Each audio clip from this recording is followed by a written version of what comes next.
ठंडी रोटी। एक लड़का था, माँ ने उसका विवाह कर दिया।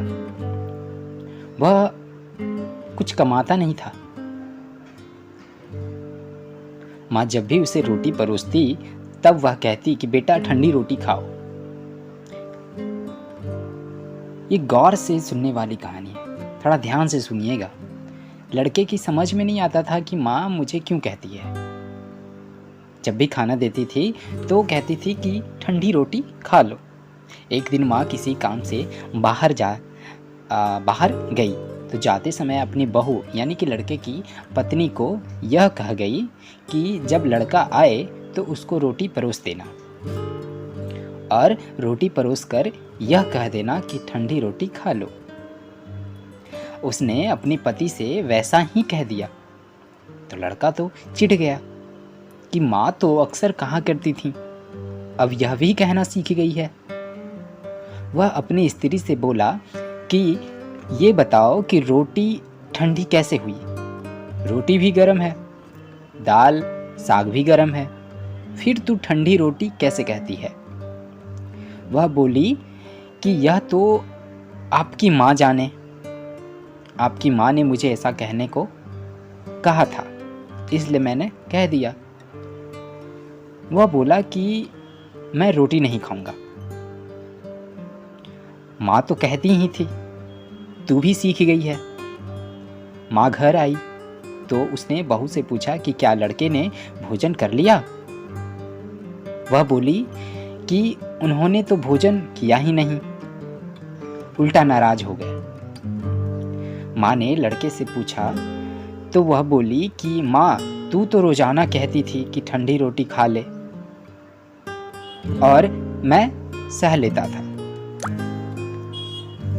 पर अब यह भी कहना सीख गई है, रोटी तो गर्म होती है,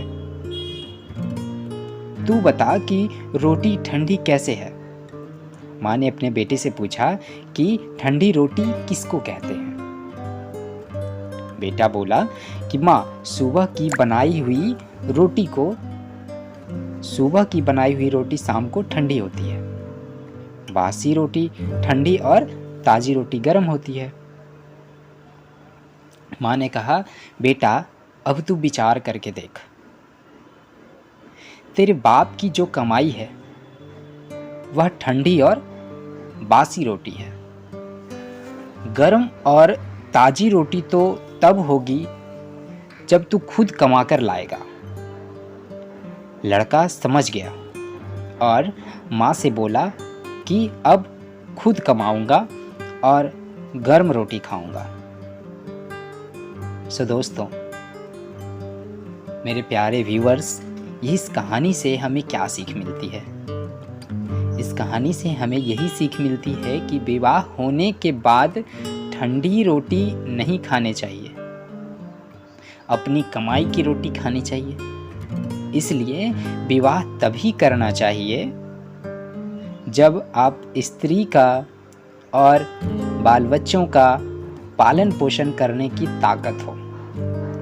यह ताकत न हो तो विवाह बिल्कुल नहीं करनी चाहिए, ताकि आप उम्र भर ताना सुने, क्योंकि घर में ताने शाही होते रहते हैं। तो यह कहानी आपको कैसी लगी कमेंट करके ज़रूर बताएं, और अगर हमारे चैनल पे आप नए हैं तो चैनल को सब्सक्राइब कर बेल आइकन को दबाना बिल्कुल ना भूलें।